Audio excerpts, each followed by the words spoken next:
Hi, it's Jason from Eats and Beats. Click around for a little bit online and you'll be bound to find videos for techniques about how to make a dish that's essentially a grown-up mac and cheese. It's got 3 simple ingredients: noodles, cheese, and pepper.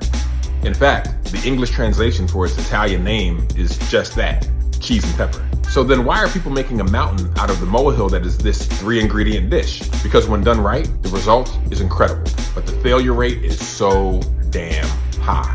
I attempted this dish only 3 times before today, and each time I ended up with a stringy, clumpy mess. But today, it will be different.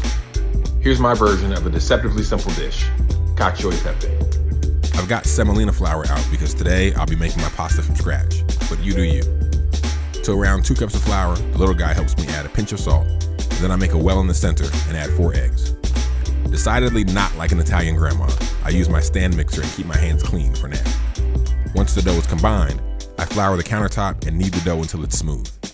I'm wrapping it up and letting it rest in the fridge for a few hours. As my version of this dish is non-traditional, I'm adding cremini mushrooms for some protein and flavor. Washed and spun dry, I cut them into quarters and then hit them with some olive oil, salt, pepper, rosemary, and oregano. I built a fire in my offset smoker box, let the flames die down a bit, and added my mushrooms to smoke at about 300 degrees.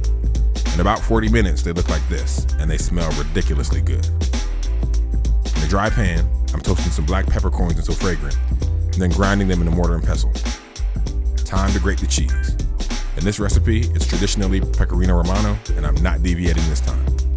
I've rolled my pasta into thin sheets because my kids prefer angel hair, which will actually make this dish a bit harder, and you'll see why. My pasta has all been cut, and it's going to get boiled, but in less water than normal.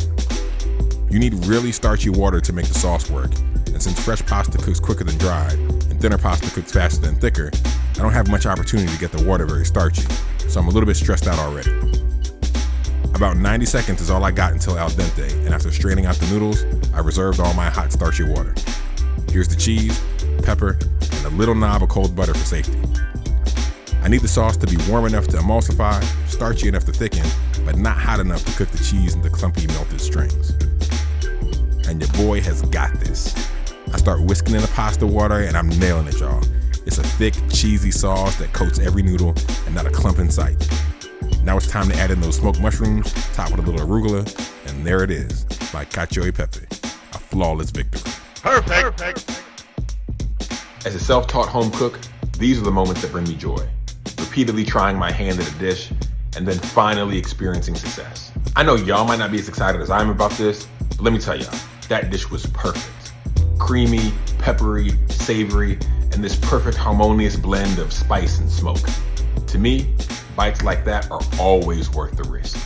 As always, thanks for watching. Check out my Substack for this recipe and all the others. And don't forget to like, share, follow, comment, and let me know what you want to eat for dinner.